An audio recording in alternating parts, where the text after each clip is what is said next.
Okulumuz 2005-2006 eğitim öğretim yılında merkez Diyarbakır İmam Hatip bünyesinde açılmıştır. 2014 yılında kız öğrencilerin sadece okulumuza alınmasıyla Yenişehir Kız Anadolu İmam Hatip Lisesi'ne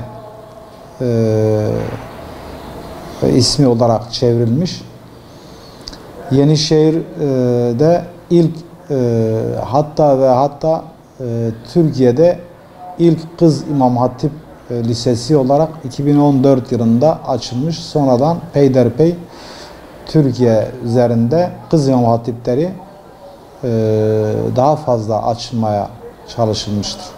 Yenişehir Kız Anadolu İmam Hatip Lisesi'nde ilk mezunlarını 2018 yılında vermiş.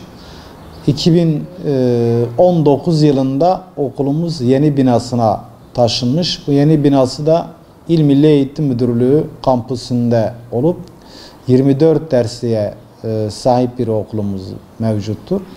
Okulumuzda çeşitli üniversitelere birçok öğrenci göndermişiz. Özellikle ilahiyat, tıp, hukuk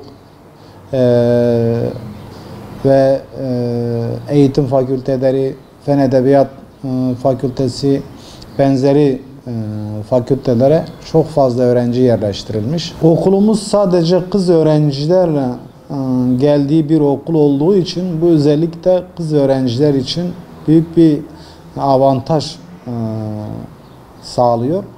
Ayrıca okulumuz şehir merkezinde olduğundan dolayı servis sorunu kalmıyor. Ulaşımı çok rahat bir şekilde her taraftan arabayla gelinebiliyor. Bununla birlikte okulumuzda öğretmen kadromuz çok mükemmel. Ayrıca sınıflarımız ferah, geniş, akıllı tahtalarımız mevcut. Konferans salonumuz, kapalı spor salonumuz, geniş bahçemiz.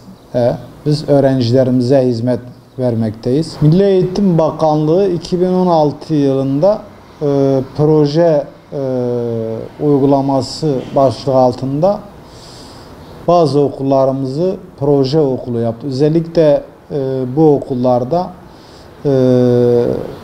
fen liseleri ve Anadolu liseleri içerisinde bir de İmam Hatip Anadolu İmam Hatip liseleri içerisinde bazı okullarımızı proje okulu olarak seçti. Ve bu proje okullarında öğrencilerimiz sınavla alınmaya başlandı. Bu yıl bizim okulumuz da proje okulu kapsamına alındı. Proje okulunda bu yıl 60 öğrenci alacağız. Bu 60 öğrenci sınavlı olarak gelecek bize. Proje okulları öğrencilerin sınavla başvurduğu ve sınavla alındığı okullardır.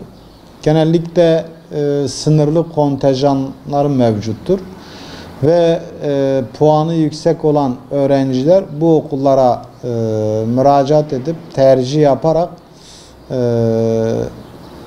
kazanabilme yeteneğine sahip olurlar. Ancak proje okullarında beceri atölyeleri vardır.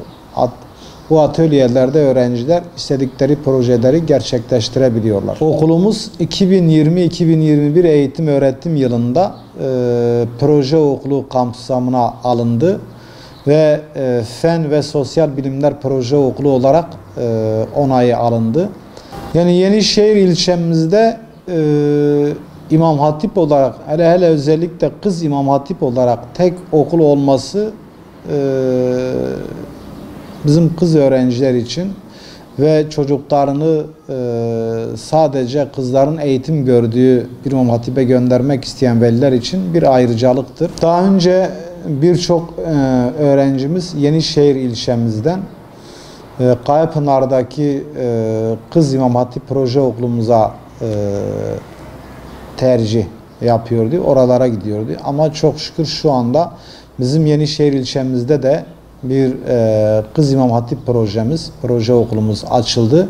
Artık veliler ve öğrenciler kolaylıkla okulumuzu tercih edebilirler. Ve onları güzel bir şekilde karşılayacağımızı bilmelerini istiyoruz.